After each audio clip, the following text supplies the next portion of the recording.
समन्ता चक्रवालेषु अत्रा गच्छन्तु देवता सद्धम्मं मुनिराजस्स सुनन्तु सग्ग मोक्खदं धम्मස්සවන කාලෝ අයං බදන්තා ධම්මස්සවන කාලෝ අයං බදන්තා ධම්මස්සවන කාලෝ අයං බදන්තා නමෝ තස්ස භගවතු අරහතු සබ්බ ධම්මේසු අප්පටිහත ඥානචාරස්ස දස බලධරස්ස චතු වේසාරජ්‍ය විසරදස්ස සබ්බ සත්තුත් තමස්ස ධම්මිස්සරස්ස ධම්මරාජස්ස ධම්මස්සාමිස්ස තථාගතස්ස සබ්බඤුනෝ සම්මා සම්බුද්දස්ස නමෝ තස්ස භගවතු අරහතු සබ්බ ධම්මේසු පටිහත ඥානචාරස්ස දස බලධරස්ස චතු වේසාරජ්‍ය විසරදස්ස සබ්බ සත්තුත්තමස්ස ධම්මිස්සරස්ස ධම්මරාජස්ස ධම්මස්සාමිස්ස තථාගතස්ස සබ්බඤුනෝ සම්මා සම්බුද්දස්ස නමෝ තස්ස භගවතු අරහතු සබ්බ ධම්මේසු අප්පටිහත ඥානචාරස්ස දස බලධරස්ස චතු වේසාරජ්‍ය විසරදස්ස සබ්බ සත්තුත් තමස්ස ධම්මිස්සරස්ස ධම්මරාජස්ස ධම්මස්සාමිස්ස තථාගතස්ස සබ්බඤුනෝ සම්මා සම්බුද්දස්ස සද්ධර්ම ශ්‍රාවක කාරුණික ගුණගරුක බෞද්ධ පින්නතුනි බොහෝම ශ්‍රද්ධාවෙන් යුක්තව සියලු දෙනාම සූදානම් වෙන්නේ තිලෝගුරු ශාන්තිනායක සම්මා සම්බුදුරජාණන් වහන්සේ විසින් ලෝක සත්වයන් පිළිබඳව අසීමිත දයාවෙන් කරුණාවෙන් මෛත්‍රියෙන් යුක්තව අවබෝධ කරගෙන දේශනා කොට වදාළ පරම ගම්බීර වූ ශ්‍රී සද්ධර්ම රත්නයෙන් ඊ타ම පුංචි කොටසක් නමුත් දේශනා කරවගෙන ධර්ම ගෞරවයේ පෙරදරි කරගෙන දේශනාගත ධර්මයේ ශ්‍රවණය කරන්නත් එසේ ධර්ම ශ්‍රවණය කිරීමෙන් ලැබෙන අවවාද අනුශාසනා තම තමන්ගේ ජීවිතවලට එකතු කරගෙන වඩාත් නිවැරදි මෙලව ජීවිතයක් ධර්මානුකූලව සකස් කරගෙන නිවැරදි වුණ මෙලව ජීවිතයක් තුළින් සුගතිගාමී වූ පරලොව ආයති භවයකින් සැනසෙන්නත් අවසානයේ ප්‍රාර්ථනා කරන බෝධියෙන් සැප සහිත ප්‍රතිපදාවෙන් ඊ타ම ඉක්මන් භවයක උතුම් චතුරාර්ය සත්‍ය ධර්මය අවබෝධ කරගෙන සංසාරයෙන් එතර වීමේ බලාපොරොත්තුවත් ඇතුවයි. ඒ උතුම් බලාපොරොත්තු උතුම් ප්‍රාර්ථනා ඒ අයුරින්ම මුදුන්පත් කර ගැනීම සඳහා උතුම් වූ ධර්ම දානානිසංසයත් ධර්ම ශ්‍රවණානිසංසයත් හේතු වාසනා වේවා කියලා ප්‍රාර්ථනා කරනවා. පින්නතුනි, අද ධර්මදේශනාවේ මාතෘකාව හැටියට මම යොදා ගන්න කල්පනා කළේ ධම්මපද පාළියේ සහස්‍ර කියන වර්ගයේ සඳහන් වන අපේ භාග්‍යතුන් වහන්සේ දේශනා කොට වදාළ උතුම් ගාථා රත්නයන් දෙකක්. යෝචේ ගාථා සතං භාසේ අනත්ත පද සංහිතා ඒකං ගාථා පදං සෙය්‍යෝ යං සුත්වා උපසම්මති යෝ සහස්සං සහස්සේන සංගාමේ මානුසේ ජිනේ ඒකංච ජෙය්‍ය මත්තානං සවේ සංගාම ජුත්තමෝ. මේ ගාථා රත්නයන් දෙක තමයි ධර්ම මාතෘකාව කරගන්න කල්පනා කළේ. මේ ගාථාවල සරල තේරුම සිහිපත් කළොත් අර්ථ රහිත ගාථා දහසක් ශ්‍රවණය කරනවට වඩා කියනවට වඩා අර්ථ සහිත එක ගාථාවක් සත්වයාගේ සසර මඟ සුවපත් කරවන්න බොහෝම උපකාර වෙනවා. දෙවැනි ගාථාවෙන් සඳහන් කළා යෝ සහස්සං සහස්සේන සංගාමේ මානුසේ ජිනි. යමෙක් සිය දහස් ගණන් ලක්ෂ ගණන් දසලක්ෂ ගණන් සතුරන් මර්ධනය කරලා ජයග්‍රහණය ලබනවද? ඒක හැබෑ දිනුමක් නෙමෙයි. හැබෑ දිනුමක් වෙන්නේ ඒකංච ජෙය්‍ය මත්තානං සවේ සංගාම යුත්තමෝ. තමන්ට තමන් ජයග්‍රහණය කරගන්න පුළුවන් වෙච්ච දවසේ උතුම්ම ජයග්‍රහණයයි.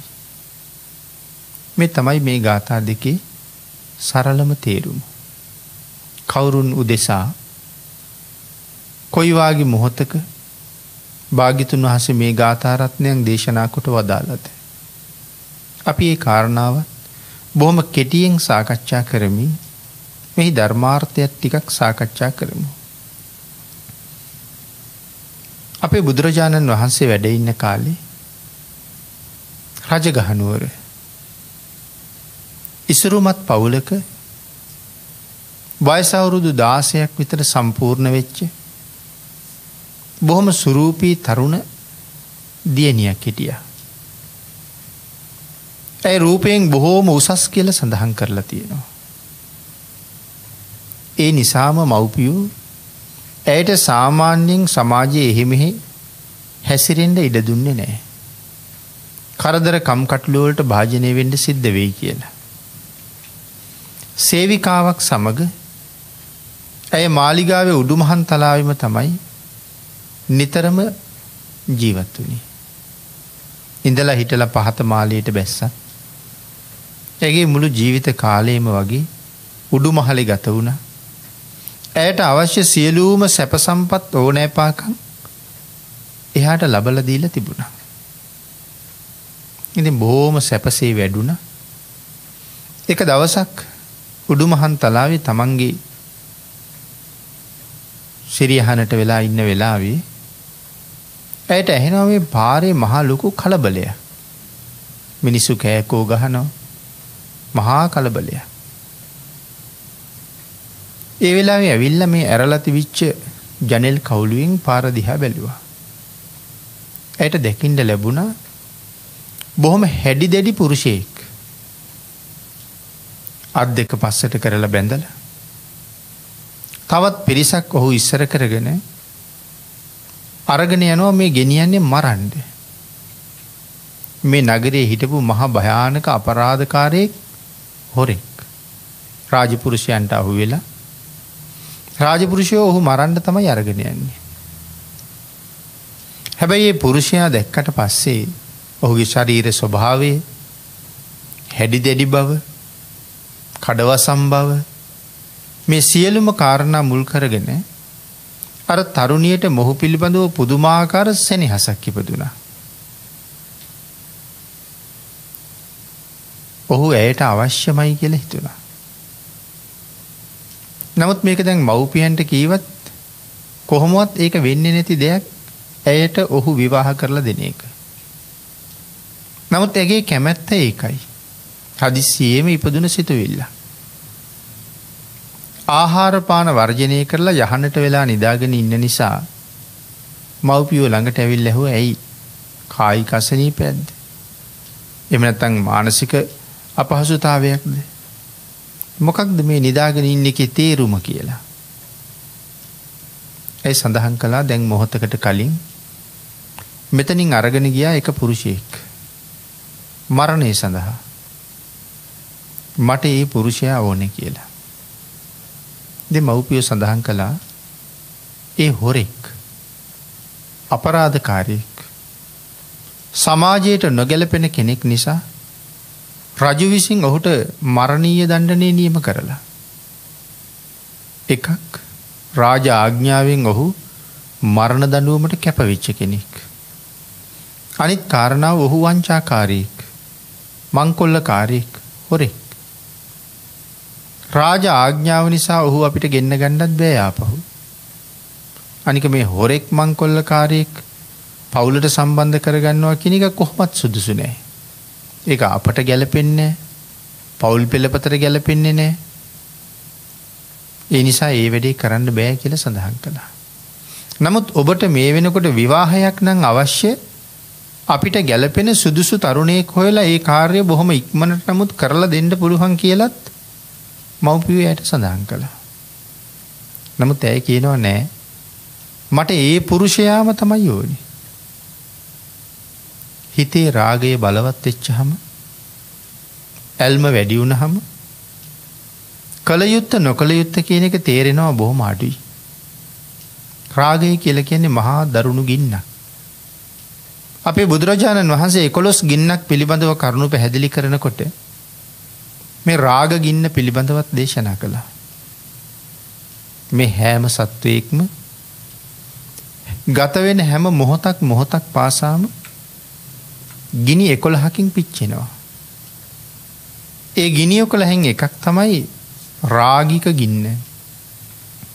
මේ රාග ගින්න ඇති වුණාම හොඳ නරක තේරෙන්නේ නැහැ. යුතු අයුතුකම් තේරෙන්නේ නැහැ. ගැළපෙන නොගැළපෙන බව වැටහෙන්නේ නැහැ. සුදුසු නුසුදුසුකම් තේරෙන්නේ නැහැ. මේ රාගික ගින්නේ හැටි වර්තමානයේ උනත් සමහර පුතුන්, සමහර දූවරු, සමහර තීරණ අරගත්තාම මව්පියෝ ඕන තරම් කියනවා අපිට සුදුසු නෑ, අපිට ගැළපෙන්නේ නෑ, පෞල් පෙළපත් වලට ඒක හොඳ මදි. මේ වාගේ කොයිතරම් කරුණු සඳහන් කළා ඔවුන් ඒ දේවල් වලට කන් දෙන්න සූදානම් වෙන බවක් අපිට පේන්නේ නෑ. තමන්ගේ බලාපොරොත්තුව මව්පියන්ගෙන් මුදුන්පත් වෙන බවක් පේන්නේ නැත්තම් බොහෝ වෙලාවට සිද්ධ වෙන්නේ ඔවුන් මව්පියන්ටත් නොකියම ගෙවල් දොරවල් වලින් බැහැර වෙලා යන එක. එහෙම අවස්ථා අදත් තියෙනවා. එදත් තිබුණා. අනාගතයටත් එහෙමයි. මේක රාග ගින්නේ හැටි. මේ දුවත් කියනවා මට ඔහු නොලැබුණොත් මම නොකා නොබී ඉඳලා මැරෙනවා කියලා. ඉතින් මේ මව්පියන්ට ඉන්නේ එකම දරුවා. දාරක ප්‍රේමයේ හැම දෙයකම වඩා ලොකුයි. ඒ නිසා කරන්නම දෙයක් නැති නිසා රාජපුරුෂයන්ට විශාල මුදලක් දුන්නා. දීලා කිව්වා ඔය පුද්ගලයා හිමීට අපේ ගෙදර එවන්න. නමුත් එතකොට කෝ මරණ පුද්ගලයා? මරණයටත් කවුරු හරි ඉන්න ඕනේ. නැත්නම් රජුරවන්ට කියන්න දෙයක් නැහැ. නිර්පරාධ අහිංසක මිනිහෙක්. ඒ වෙනුවට මරණයට තීරණය කළා. ඔවුන් විසින් එකතු වෙලා රාජපුරුෂයෝ මුදල් ගත්තා.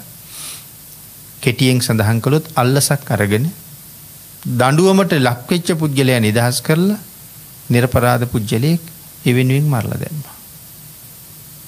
මව්පියෝ දරුවෝ වෙනුවෙන් ඕන තරම් කැප වෙනකොට මේක පවුද පිංද කියලා හිතන්නේ. ඒ කාරණාවත් අතීත වර්තමාන අනාගත තුන් කාලයටම එහෙමම තමයි. දරුවෝ ජීවත් කරවන්න පංච දුෂ්චරිතේම කරන මව්පියෝ ඕන තරම් ඉන්නවා. තමන් ගැන හිතලා නැහැ. දරුවන්ගේ සුභසිද්ධිය ගැන හිතලා තියෙන්නේ. ඉතින් මේ මව්පියොත් මේ කරගන්නේ මහා අපරාධයක්. නිර්පරාධ පුජ්‍යලේ මරන්න කියලා කියවහම ඒ ප්‍රාණඝාත අකුසල කර්මයට ඒ මව්පියෝ ගොදුරු වෙනවා. වැරදිකාරයෙක් නිදහස් කරන එකත් සමහරලාට පස්සේ කාලේ Tamanටත් ලොකු ප්‍රශ්න ගැටලු රාශියකට මූණ පාන්න සිද්ධ වෙන කටයුත්තක්.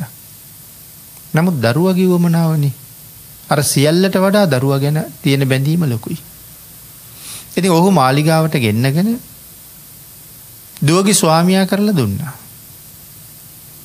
ඉතින් එහෙම සැප සම්පත් ඕන තරම් දීලා මරණයෙන් බේරගත්ත කියලා මේ පුද්ගලයාට මේ මාලිගාවට වෙලා මේ මහා සැප සම්පත් විඳ විඳ ඉන්නවා කියන එක ඔහුට රුචි නෑ. ඒක සතුටක් නෑ.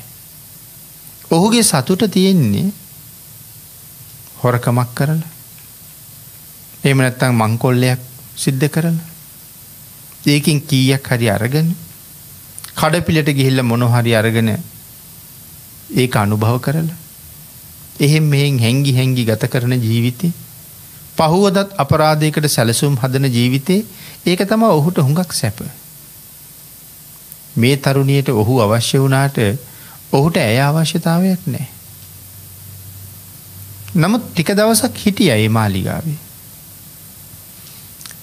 තරුණියගේ හිතේ ලොකු බයක් තියෙනවා මොහු මාව දාලා යයිද. තමන් පිළිබඳව ඇල්ම වැඩි කරගන්න ඕන නිසා ඇය දවසකට කීප වතාවක් ඇඳුම් මාරු කරලා අඳිනවා. ඒවා ඊටාම වටින ඇඳුම්. ඊටාම වටින ආභරණ පළඳිනවා. ස්වාමියා වෙනුවෙන් තමන්ගෙන් ඉෂ්ට වෙන්න තිබුණ නම් යම් යුතුයකම් සමුදායක් ඒ හැම දෙයක්ම ඇය නොපිරිහෙලාම සම්පූර්ණ කරනවා. මව්පියන් වෙනුවෙන්වත් නොකල දේවල් මේ පුද්ගලයා වෙනුවෙන් කරනවා. ඉතින් මෙහෙම ටික දවසක් ගෙවිලා යනකොට අර පුද්ගලයා කල්පනා කළා මෑ සතුව වටිනා ඇඳුම් ගොඩක් තියෙනවා. මෑ සතුව වටිනා ආභරණ ගොඩක් තියෙනවා. මැගෙත් එක්ක මේ මාලිගාවේ ගෙවන ජීවිතයට වඩා මට මේ ඇඳුම් ආභරණ ටික අරගෙන ගිහිල්ලා විකුණලා කීයක් හරි අතට අරගෙන කඩපිලෙන් මොනවා හරි කාලා ජීවත් වෙන එක තරම් මට මේක සැප නැහැ. ඒ නිසා උපායකින් මම මරලා මේ සියලු දේවල් පැහැර ගන්න ඕනේ කියලා හිතුවා. ඒ නිසා එක දවසක් තමන්ගේ යහනට වෙලා නිදාගෙන ඉන්නකොට අර තරුණිය ළඟට ගිහිල්ලා අහනවා ස්වාමීනි අසනීපද? කායික අපහසුතාවයක්ද? මානසික අපහසුතාවයක්ද? මගේ මව්පියෝවත් හිත රිදෙන වචනයක් මොනවා හරි කීවද? මේ වගේ බොහෝ දේවල් අහනකොටත් ඔහු සඳහන් කළේ නෑ එහෙම දෙයක් නෑ. මට කවුරුවත් මුකුත් කීවෙත් නෑ. මට කායික අපහසුතාවයක් මානසික අපහසුතාවයකුත් නෑ. ස්වාමීනි එහෙනම් ඇයි මේ වෙලාවේ නිදාගෙන ඉන්නේ? සඳහන් කළා මම මරණයට කැපවෙච්ච වෙලාවේ මම බාරයක් හිතින් අදිෂ්ඨාන කළා. බාරයක් වුණා. හොරු හෙලන ගලේ ඉන්න දෙවියට තමයි ඒ බාරය උනේ. අපරාධකාරයෝ හම්බෙච්චහම මහ උස ගලක් උඩට ගෙනහිල්ලා ගලෙන් පල්ලෙහාට තල්ලු කරනවා. ඒක තමයි හොරු හෙලන ගල. ඒ ගලේ ඉන්න දෙවියට තමයි බාරයක් වෙලා තියෙන්නේ. තමන්ගේ ජීවිතේ බේරලා දෙන්න කියලත් මෑත් සමග විවාහ වෙන්න ලැබෙන්නත් ඔහු බාර වුණා කියලා ඔහු කියනවා. ඒ බාරය නිසා තමයි ඔබ මට ලැබුණේ. මට මගේ ජීවිතේ බේරුණේ. නමුත් දැන් බාරය ඔප්පු කරන්න ඕනේ. ඒක කරගන්නේ කොහොමද කියලා තමයි මම මේ කල්පනා කරන්නේ. ඇය කියනවා ස්වාමීනි ඕක ඒ තරම් දෙයක්ද? මට කලින්ම මතක් කළා නම් මෙලහටත් ඕක ඉවර කරන්න තිබ්බා. එහෙනම් මදක් ඉවසන්නේ. අද මේක අපි ඉවර කරමු. ඒ සඳහා මොනවද ඕනේ කියලා අහපුවම සඳහන් කළා දිය මිශ්‍ර කරලා නැති කිරිබතක් හදාගන්න. ඔබ ගාව තියෙන වටිනාම ඇඳුම් වලින් ඔබ සැරසෙන්න. වටිනාම ආභරණ ටික පැළඳ ගන්න. කිසිම සේවකයෙකුට එන්න කියන්නේ නැතුව අපි දෙන්න විතරක් යමු. ඒක තමයි මේක ඔප්පු කරන ක්‍රමය. ඒ සියල්ලටම පොරොන්දු වුණා. කිරිබතකුත් හදාගත්තා. වටිනා ඇඳුම් ඇඳගත්තා. වටිනාම ආභරණ ටික පැළඳගත්තා. තමන්ගේ සේවක පිරිසත් එක්ක රථයකින් හොරු හෙළන ගල ළඟට ගියා. එතනින් බැහැලා කිරිබත් තලියත් අරගෙන තමන්ගේ ස්වාමියාත් එක්ක ඒ දෙන්න විතරක් ගල උඩට ගොඩ වුණා. ඒ ගලට එක පැත්තකින් ගොඩ වෙන්න පුළුවන්. හැබැයි අනිත් පැත්ත තනිකරම එක තැන හෙලක්. ඒ පැත්තට තමයි හොරු පෙරලන්නේ. ඒ ගල උඩට ගිහිල්ලා මේ හොරු හෙලන තැනටම ගලේ මුදුන්ම තැනට ගියා. දැන් ඇයි කියනවා ස්වාමීනි දැන් අපිට බිලි පූජාව කරන්න හොඳ වෙලාව. ඉතින් ඇයි ඔබ වහන්සේ තාමත් නිශ්ශබ්ද? මේ කටයුතු සිද්ධ කෙරෙන හැටියකට සිද්ධ කරමු කියලා. නමුත් ඔහු නිහඬයි.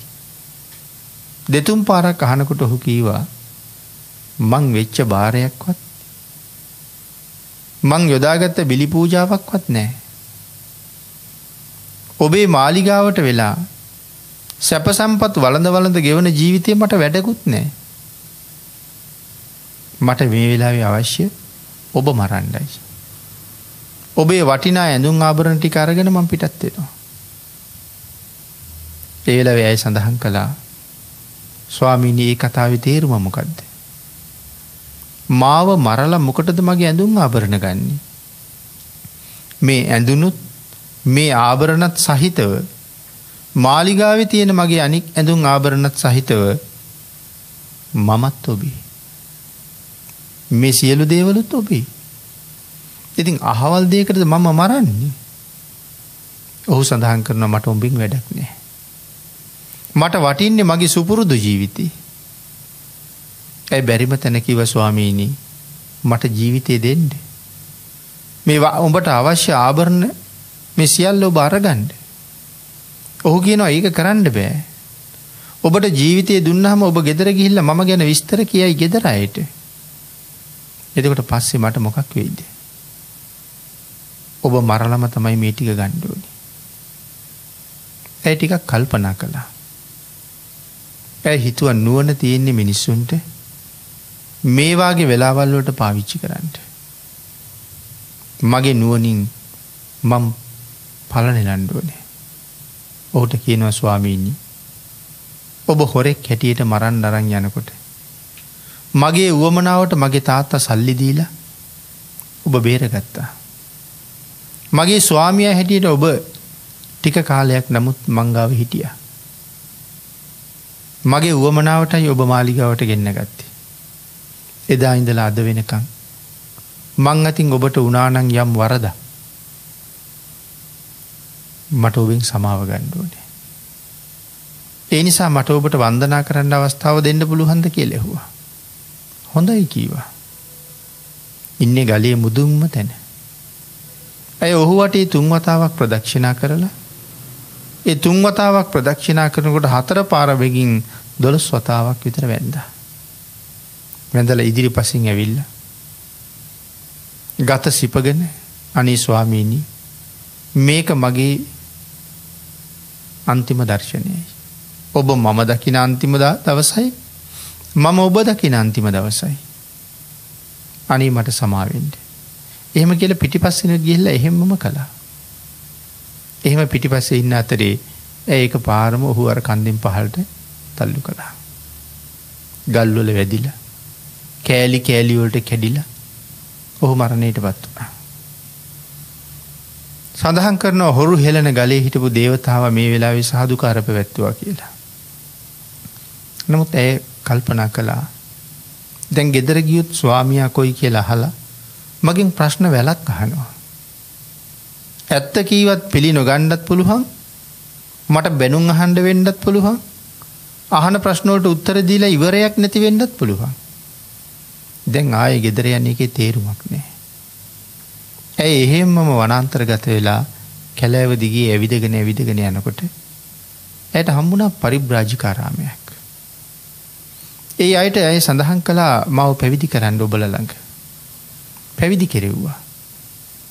ඇය ඇහුවා ඔබලගේ ශාසනයේ තියෙනවා නම් යම් උතුම් ඵලයක් ඒක මොකක්ද කියලා. ඔවුන් සඳහන් කළා අපි ගාව තියෙනවා වාද. මේ වාද දහසම ඉගෙනගෙන අන් අයත් එක්ක වාද කරන්නත් පුළුවන්. එහෙම නැත්නම් කසින භාවනා වඩලා ධ්‍යාන අභිඥා ලබන්නත් පුළුවන්. ඒ කල්පනා කළා භාවනා කරන එක මට අමාරු වැඩක්. මං වාද ටික ඉගෙන ගන්නම් කියලා. ඊටාම කෙටි කාලයකින් වාද දහසම ඉගෙන ගත්තා. ඊට පස්සේ එළියට බහැලා හම්බෙන අයත් එක්ක වාද කරනවා. දැන් මෙහෙම කාලයක් යනකොට ඇයට නමක් පට බැඳුනා ජම්බු ආජීවිකාව කියලා. ඇගේ අතේ නිතරම තියෙනවා ජම්බුවත්තක්. ඒක වේලෙනකොට විසි කරලා අලුත් ජම්බුවත්තක් ගන්නවා. දැන් මේ ජම්බු ආජීවිකාවට හැමෝම බයයි. ඒ දකින්න කෙනත් එක්ක වාද කරන්න දෙනවා. ඉතින් අන්තිමට ඇය දැක්කම හැමෝම සැඟවිලා යන නිසා ඒ පාරෙන් එන්නේ නැති නිසා ඇයත් එක්ක වාද කරන්න කෙනෙක් නැහැ. ඇය යම් ගමකට යනවා නම් ඒ ගම් දොරකට වැලි ගොඩක් එකතු කරලා ජම්බුවත් ඒ වැලි ගොඩේ ගහලා යනවා. ඇයත් සමග වාද කරන්න කැමති කෙනෙක් ඉන්නවා නම් මේ ජම්බුවත්ත ගැලෙව්වට කමක් නැහැ. ඉතින් එහෙම එක දවසක් ඇය එක ගමකට යනවා සවැත් නුවර පැත්තේ. ඒ ගමට ඇතුල් වෙන තැන පොඩි ළමයි වගේකුත් හිටියා. ඇය වැලි ගොඩක් එකතු කරලා ජම්බුවත්ත ඒ වැලි ගොඩේ ගැහුවා. ඇය ගමට ගියා ආහාර හොයාගන්න. අපේ අග්‍ර ශ්‍රාවක සාරිපුත්ත මහරහතන් වහන්සේ ඒ ගමේ පිණ්ඩපාතේ වැඩලා දන් වළඳලා ආහාර කෘත්‍ය නිමා කරලා උන්වහන්සේ ආපහු වඩිනකොට දැක්කා අර ගම් දොරකට වැලි ගොඩ උඩ තිබිච්ච ජම්බුවත්ත. මේ ළමයි ඒ වැලි ගොඩ වට කරගෙන ඉන්නවා. ළමයි මොකද කරන්න කියලා බලහම තමයි මේ ජම්බුවත්ත දැක්කේ. ළමයින්ගෙන් අහුවා මොකක්ද ඕක? මොකක්ද ඔය වැලි ගොඩක ජම්බුවත්තක් ගහලා ඔකේ තේරුම කියලා. ස්වාමීනි මේක ජම්බු ආජීවිකාවගේ ජම්බුවත්ත. මොකක්ද ඕකෙන් වෙන්නේ? මොකක්ද කෙරෙන්නේ? ස්වාමීනි ඇයත් එක්ක වාද කරන්න කැමති කෙනෙක් ඉන්නවා නම් මේ ජම්බුවත්ත ගලවන්න ඕනේ. රහතන් වහන්සේ සඳහන් කළා එහෙනම් ඔය ආත්ත ගලවන්න. ළමයි කිව්වා අනේ බෑ ස්වාමීනි. අපි කොහොමද ඇයත් එක්ක වාද කරන්නේ? නෑ වාදේ මම කරන්නම්. ඕගොල්ලෝ ජම්බුවත්ත අයින් කරන්න කියලා කිව්වා. ළමයි ජම්බුවත්ත ගැලෙව්වා. ටික වෙලාවක් යනකොට පරිබ්‍රාජිකාවත් එතෙන්ට ආවා. ළමයින්ගෙන් ඇහුවා කවුද මගේ ජම්බුවත්ත ගැලෙව්වේ? කවුද මාත් එක්ක වාද කරන්න එන්නේ? ළමයි කිව්වා අනේ ගැලෙව්වේ නම් අපි. නමුත් මේ ස්වාමීන් වහන්සේ තමයි ගලවන්න කිව්වේ. ඇය සාරිපුත්තයන් වහන්සේ ළඟට ගිහිල්ලා කියනවා කැමතිද මාත් එක්ක වාද කරන්න?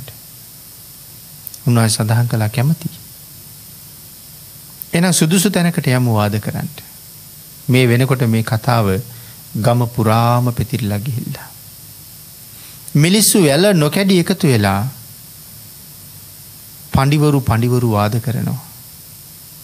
ඒ වාදය බලන්න යමු කියලා. ඔහොම සියලු දෙනාම එකතු වෙලා සාරිපුත්තයන් වහන්සේගේ ආශ්‍රමයේ ළඟටම ගියා. උන්වහන්සේගේ කුටිය ළඟ සාරිපුත්තයන් වහන්සේ පනවපු ආසනේ වාඩි වුණා. ආජීවිකාවත් බොහොම හොඳට සකසුරුවන් වෙලා වාඩි වුණා. විශාල පිරිසක් මේ වාදය බලන්න ඇවිල්ලා. ඇය සඳහන් කළා එහෙනම් මම පළවෙනි ප්‍රශ්නය අහන්නද කියලා. අහන්න කිව්වා. පළවෙනි ප්‍රශ්نين පටන් අරගෙන පිළිවෙලට ඇය ඉගෙනගත්ත ප්‍රශ්න 1000ම ඇහුවා. ප්‍රශ්න 18ම මනාව පිළිතුරු ලැබුණා. දැන් ඇයට වෙන අහන්න දෙයක් නැහැ. ප්‍රශ්න 10යි ඉගෙනගෙන තියෙන්නේ. ප්‍රශ්න 18ම උත්තර හම්බුණා. සාරිපුත්තයන් වහන්සේ සඳහන් කළා, නැගණිය ඔබේ ප්‍රශ්න 1000කට මං උත්තර දුන්නා. යටත් පිරිසෙන් මමත් ඔබෙන් එක ප්‍රශ්නයක් හරි අහන්න ඕනේ. ඒ සඳහන් කළා අහන්න කියලා. රහතන් වහන්සේ අහනවා, ඒක නාමකින් එකක් නම් මොකද්ද කියලා. ජම්බු ආජීවිකාව වටපිට බැලුවා. උඩබිම බැලුවා. කල්පනා කළා. ඇයට වැටහෙන්නේ නැහැ. අහපු ප්‍රශ්නේ තමයි එකක් නම් මොකද්ද? ඉතින් ඇය බැරිම තැන සඳහන් කළා, ස්වාමීනි මට බෑ උත්තර දෙන්න. ස්වාමීනි මේක මොන විදිහේ මන්ත්‍රයක්ද කියලා ඇහුවා. සාරිපුත්තයන් වහන්සේ සඳහන් කළා, මේක බුද්ධ මන්ත්‍රයක්. මොකක්ද එතකොට මේ එකක් නම් මොකක්ද කියලා අහන්නේ? අපේ බුදුරජාණන් වහන්සේ පුංචි සෝපාක හාමුදුරුවන්ගෙන් තමයි මේ ප්‍රශ්නේ අහුවේ. හැබැයි වාද දහසක් ඉගෙනගත්ත පරිබ්‍රාජිකාවට මේකට උත්තර දෙන්න බැරි වුණාට භාග්‍යතුන් වහන්සේ සෝපාක හාමුදුරුවන්ගෙන් මේ වාගේ ප්‍රශ්න 10ක් ඇහුවා. ඒ 10ටම උත්තර හම්බුණා. භාග්‍යතුන් වහන්සේ උන්වහන්සේගෙන් අහපු පළවෙනි ප්‍රශ්නෙත් මේකම තමයි සෝපාක, ඒක නාමකින් එකක් නම් මොකද්ද? අහලා ඉවර වෙනකොට උත්තරේ ලැබෙනවා, ස්වාමීනි භාග්‍යතුන් වහන්සේ සබ්බේ සත්තා ආහාරට්ටිතිකා. මේ ලෝකේ පළවෙනි කාරණාව තමයි සියලුම සත්වයන්ට ආහාර අවශ්‍යයි. සෑම සත්වයක්ම පවතින්නේ ආහාරය මතයි. ආහාරය නැති තැන කිසි සත්වයක් පවතින්නේ නැහැ. ලෝකේක ආහාරය. ඉතින් ඒකට උන්වහන්සේ උත්තර දුන්නට පරිබ්‍රාජිකාවට බැරි වුණා. ස්වාමීනි මටත් මේ බුද්ධ මන්ත්‍රය උගන්වන්න. සාරිපුත්තයන් වහන්සේ සඳහන් කළා, පුළුවන්. හැබැයි අපි වාගේ වෙන්න ඕනේ. ඒ කිව්වේ මහාන වෙන්න ඕනේ. මං කැමතියි ස්වාමීනි. මෙහෙණවරට යවලා පැවිදි කෙරෙව්වා. ඇයට සුදුසු කර්මස්ථාන ලැබුණා. වැඩි කල් ගියේ නෑ. සිව් පිළිසෙඹියාපත් මහරහත් උත්තමාවියක් බවට පත් වුණා. මේ කාරණාව භික්ෂූන් වහන්සේලා ධම් සභාවේ සාකච්ඡා කළා. ජම්බු ආජීවිකාව ඇයට ගෙදර ඉන්න කාලේ කිව්වේ කුණ්ඩලකේසි කියලා. ඊටාම කෙටි කාලයකින් සව් කෙලස් නැසලා රහත් වුණානි කියලා. අපේ භාග්‍යතුන් වහන්සේ ධම් සභාවට වඩිනකොට මේ සාකච්ඡාවේ යෙදিলা හිටපු භික්ෂුන් වහන්සේලගෙන් ඇහුවා, මහණෙනි මම එන්න කලින් මොනවද කතා කර හිටියේ? ස්වාමීනි කුණ්ඩලකේසි ශාසනයේ පැවිද්ද ලබාගෙන ලොකුවට බණ ඇහුවෙත් නැහැ. නමුත් ඊටාම කෙටි කාලෙකින් ඒ සව් කෙලස් නැසලා රහත් වුණා. ආන් ඒ වෙලාවේ අපේ භාග්‍යතුන් වහන්සේ දේශනා කළ ගාථා රතනයන් දෙක තමයි අපි අර මුලින් සිහිපත් කළේ. යෝචේ ගාථා සතං භාසී අනත්ත පද සංහිතා. අර්ථ රහිත, පළක් නැති, තේරුමක් නැති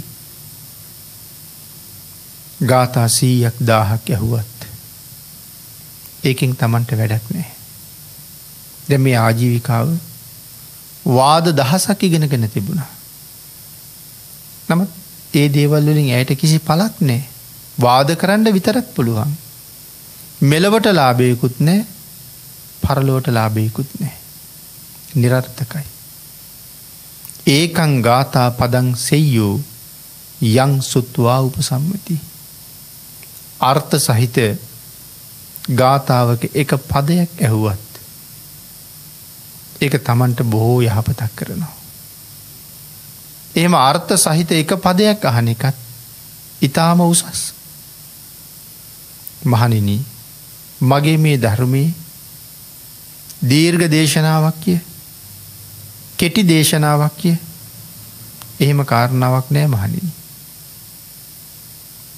භාග්‍යතුන් වහන්සේ දේශනා කරපු හැම බණ පදයක්ම ඒ හැම බණ පදයකම චතුරාර්ය සත්‍ය ධර්මයේ කුළු ගන්නවලයි තියෙන්නේ. ආර්ය සත්‍ය නැති බුද්ධ වචනයක් නෑ. ඒ හැම බණ පදයකම නිවන් රසය අන්තර්ගතයි. යමෙක් එය හරියටම අවබෝධ කරනවා නම් තමන්ට යහපතක් කරගන්න ඒ හැම කරුණක්ම වටිනවා. අලෝභය, මෛත්‍රිය, මනාසිහිය, එකඟ බව යම් කෙනෙක් මේ දේවල් ජීවිතේ ප්‍රගුණ කරනවා නම් මේ සංසාරයෙන් එතර වෙන්න ඒක ඔවුන්ට මහා උපකාරයක් කරනවා. අලෝභය කියලා කියන්නේ ලෝභ නැති බව කියන කාරණාව අපි දන්නවා. එතකොට ලෝභකම නැති කරගන්න නම් අපි කරන්නේ දන් දෙන එක.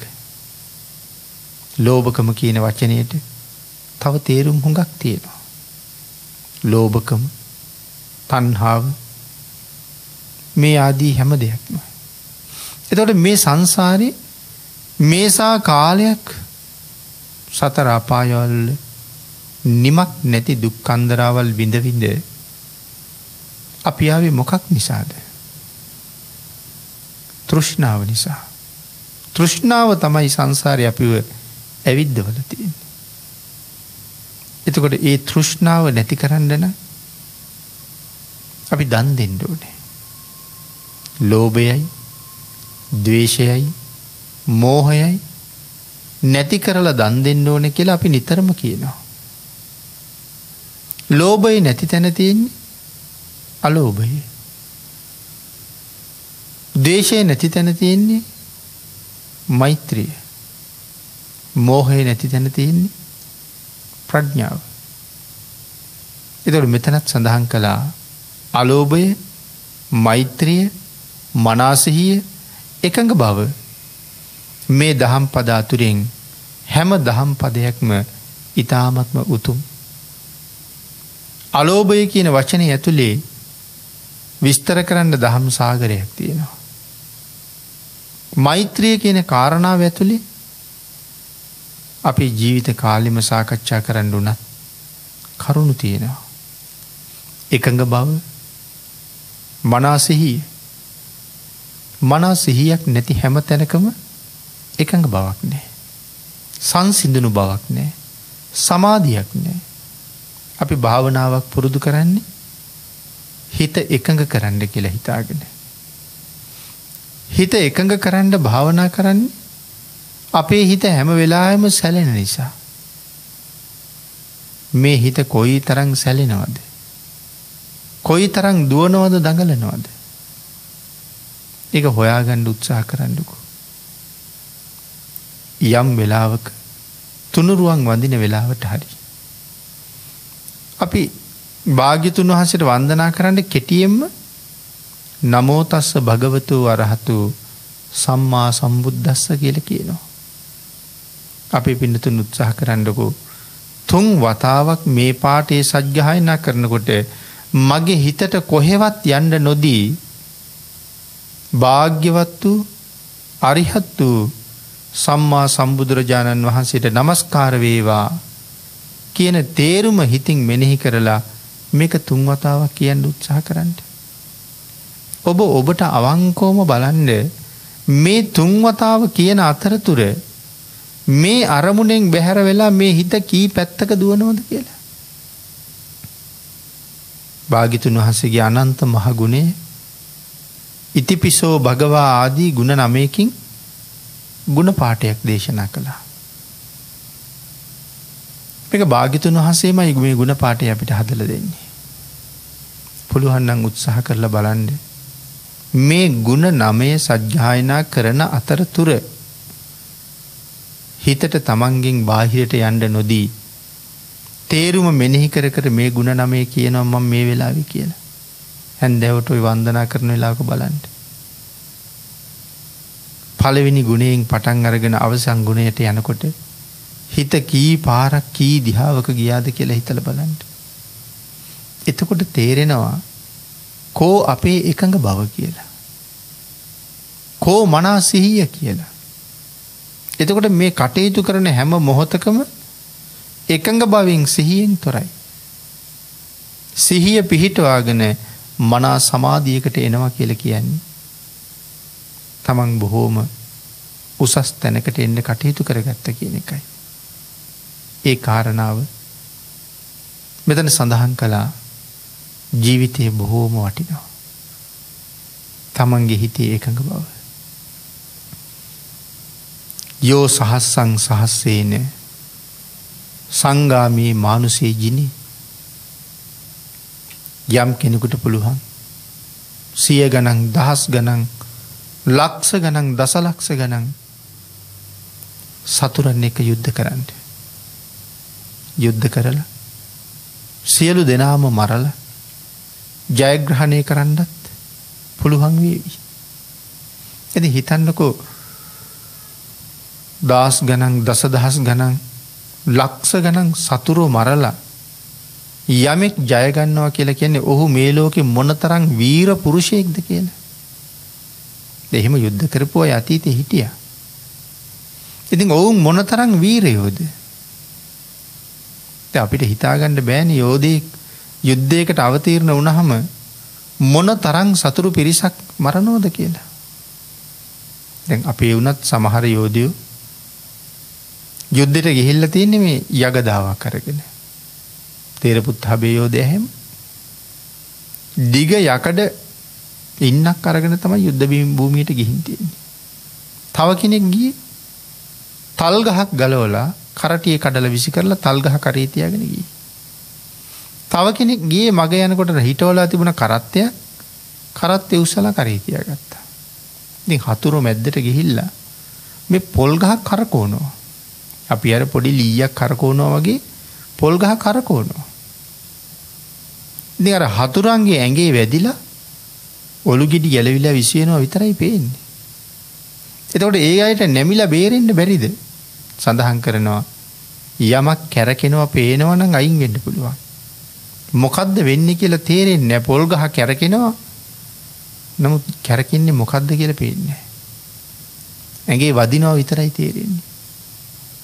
ඉතින් එතකොට මේ මැරෙන ප්‍රමාණයේ සීමාවක් ගණන් කරන්න පුළුවන්ද මං අතින් මෙච්චර මැරුණා කියලා? ඒතර එහෙම දක්ෂයෝ හිටියා. ඉතින් එහෙම සෙබලෙක් ලක්ෂ ගණන් සතුරු මරලා මහා වීරයෙක් බවට පත් වෙනවා. භාග්‍යතුන් වහන්සේ දේශනා කරනවා ඒ කංච ජෙය්‍ය මත්තානං සවේ සංගාම යුත්තමෝ. හැබැයි ඔහු වීරයෙක් නෙමෙයි. ඔහු හැබෑම සටන දිනලා නෑ. හැබැවින්ම වීරයෝ බවට පත්වෙච්ච අයත් මේ ලෝකෙ හිටියනම් හැබෑම වීරයෝ ඉන්නේ මේ බුද්ධ ශාසනය ඇතුළේ විතරයි. භාග්‍යතුන් වහන්සේ දේශනා කළේ ලක්ෂ ගණන් සතුරු මැරුවත් ඔහුට බැරි වුණා තමන්ව දිනන්න. යුද්ධේ දිනලා තිනවා. නමුත් සංසාරේ දිනන්න බැරි වුණා. ලෝකෙ පුරාම කතා කරන වීර සෙබළු කොච්චර ඉන්නවද? නමුත් අඩුම තරමේ ඒ අයට පුළුවන් වෙලා තියෙනවද? පන්සිල් පද 5 රකින්න. ප්‍රාණඝාත කරන්න තියෙන ක්ලේශයක්. හොරකම් කරන්නේ කෙලෙස් නිසා. වැරදි කාම සේවනයේ මුසාව සුරාව මේ ඔක්කොම මොනවද? මේ සේරම කෙලෙස්. කෙලෙස් 1500ක් ගැන දේශනා කළානේ.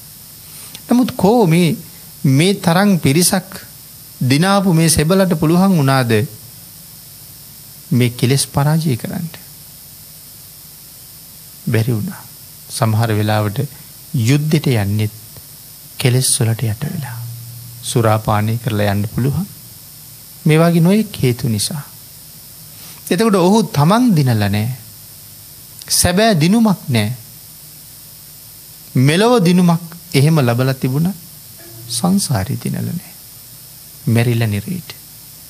භාග්‍යතුන් වහන්සේ දේශනා කරනවා හැබෑම දිනුම කියලා කියන්නේ තමාව දිනා ගන්න එකයි. මේ සම්මා සම්බුද්ධ ශාසනයෙන් පරිබාහිරව එහෙම විරුවනේ. නමුත් හිතලා බලන්න කොයි තරම් ශ්‍රේෂ්ඨ වීර පුරුෂයෝ මේ ශාසනයේ ඉන්නවද කියලා. අපි සංසාරේ කොයි තරම් දුර ආවද? දේශනා කළා එක අම්මෙක් වෙනුවෙන් හලපු කඳුළු සාගර ජලයට වඩා වැඩි කියලා. නිකමට මුහුද ගාවට ගියාම හිතන්න. එක රැල්ලක් පැද්දි එනකොට ඒ රැල්ලේ විතරක් මොන ජල කඳක් අරන් එනවද? නිකන් හිතන්නකෝ මේ ජලයට වඩා වැඩියෙන් මගේ මේ ජීවිතයේ අම්මා පෙරත් මැරුණට පස්සේ මං ඇය වෙනුවෙන් විතරක්ම අඬපු කඳුළු මේ සාගර ජලයට වඩා වැඩි කියලා භාග්‍යතුන් වහන්සේ දේශනා කළා. මේ ජීවිතෙත් අම්මා මැරුණාම පොඩි කෝප්පයක් පිරෙන්නවත් අඬන්න බැරි වුණා නම් මේ තරම් කඳුළු සාගරයක් පිරෙන්න කී කාලයක් අඬන්නේ නැද්ද?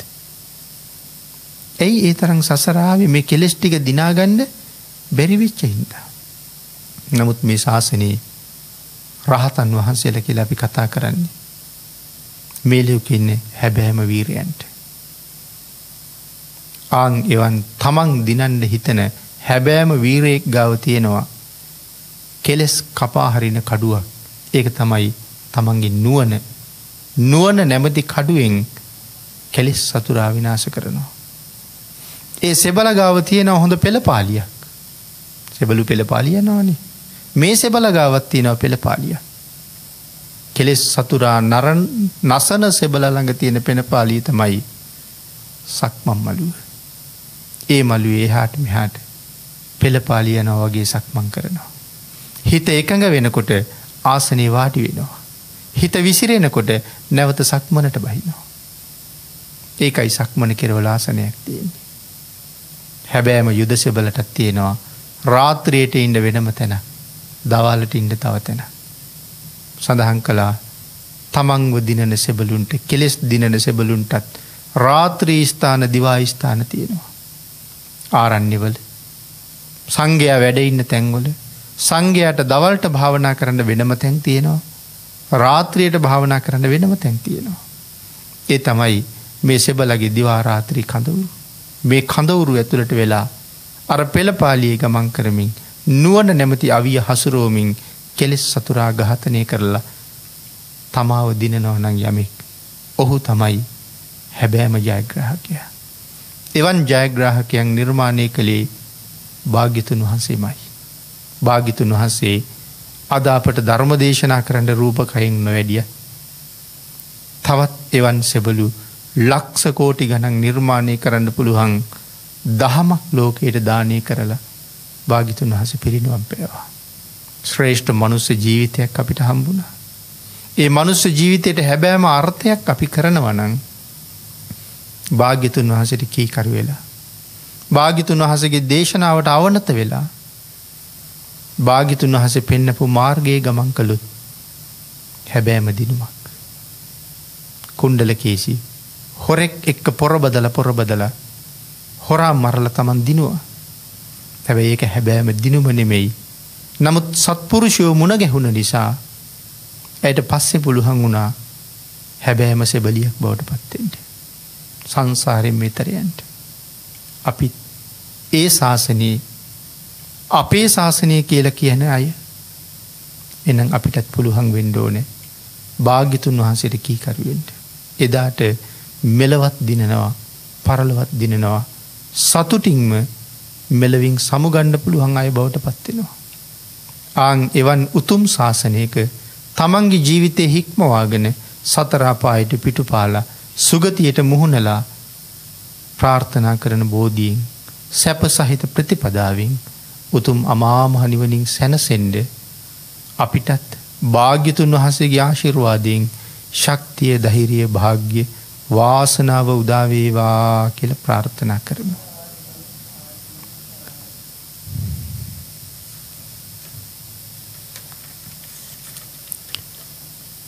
පින්නතුනි, අද ධර්මදේශනාවේ දායකත්වය දරනු ලබන්නේ අඹගම්මන නාරම්මල විසූ පාඨශාලාචාර්ය වික්‍රමසිංහ මහත්මයාගේ දියණියන් වන ශෂී ප්‍රභා වික්‍රමසිංහ දියණිය, මදුරිකා වික්‍රමසිංහ දියණිය, ගයාන් වික්‍රමසිංහ පුතණුවන්, කමලා සිරිවර්ධන දයාබරණීය බිරිඳ ඇතුළු පිරිස උතුම් අරමුණු කීපයක් සිහිපත් කරනවා. නිදන ප්‍රාප්තියට පත්වන ඩී.ඩී. වික්‍රමසිංහ පියාණන්ට පින් අනුමෝදන් කිරීමත්, සේදිරිස් කුමාරසිංහ සීයාට සහ ආච්චිට පින් අනුමෝදන් කිරීමත්, W. දසනායක සීයා ඇතුළු සියලු සංසාරගතව මියගිය තමන්ගේ ඥාතීන්ට පුණ්‍යානුමෝදනා කිරීම ප්‍රධාන අරමුණක් හැටියට සිහිපත් කරමින් ඥාතීන්, හිතමිත්‍රාදීන් ඇතුළු සියලු දෙනාටත්, දේශකයන්න් වහන්සේටත්, කොරෝනා රෝගයෙන් පීඩාවට පත්වෙච්ච ලක්වැසි ලෝවැසි සියලුම දෙනාටත් රත්නත්‍රී ආශිර්වාදයෙන් නිදුක් නිරෝගී භාවයේ චිරජීවනයේ උදා වේවා.